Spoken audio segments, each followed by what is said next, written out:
వికలాంగుల హక్కుల పోరాట సమితి నేను రాష్ట్ర మహిళా ఉపాధ్యక్షురాలు మల్లీశ్వరి. ఈరోజు మేము కలెక్టరేట్ గారికి కన్సల్ట్ చేయడానికి మరి ముఖ్య ఉద్దేశంగా 2010లోని మాకు ఏదైతే ముగ్గురు డాక్టర్లు సర్టిఫై చేసి సాధారణ సర్టిఫికేట్ ఇచ్చారు. మేము పుట్టుకతోనే వికలాంగులమి. మేము 75 రూపాయల నుండి పెన్షన్ తీసుకుంటున్నాము. ఈరోజు 2010లో ఇచ్చిన సాధారణ సర్టిఫికేట్ చెల్లదు అని మాకు అంటే ఎన్డీఏ కూటమిలోని మాకు సంవత్సర కాలంలోని పెన్షన్ ఇచ్చారు.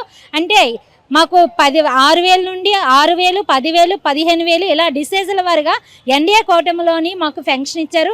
ఇచ్చినట్టే ఇచ్చారు. ఈరోజు మా వికలాంగుల్ని రాష్ట్ర వ్యాప్తంగా అన్ని జిల్లాల్లో ఉన్న వాళ్ళందరినీ కూడా రోడ్డుని పడేసింది. ఎందుకంటే మీరు నిజమైన వికలాంగులు కాదు అని నిర్ధారించి మాకు నోటీసులు పంపించారు.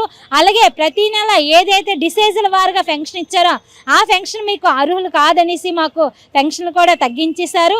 ఒకవేళ ఏవైనా దొంగ సర్టిఫికెట్లు ఉన్నాయని గవర్నమెంట్ దృష్టికి కానీ వెళ్తే ఏదైతే 2019 నుండి 2024 వరకు కూడా దొంగ సర్టిఫికెట్ తీసుకున్న వాళ్ళు, దొంగ పెన్షన్ తీసుకున్న వాళ్ళని సర్టిఫై చేయండి, వాళ్ళని లిస్టులో తీయండి. అంతేకాని 2010 నుండి తీసుకుంటుంది అది ఎంతవరకు కరెక్టు?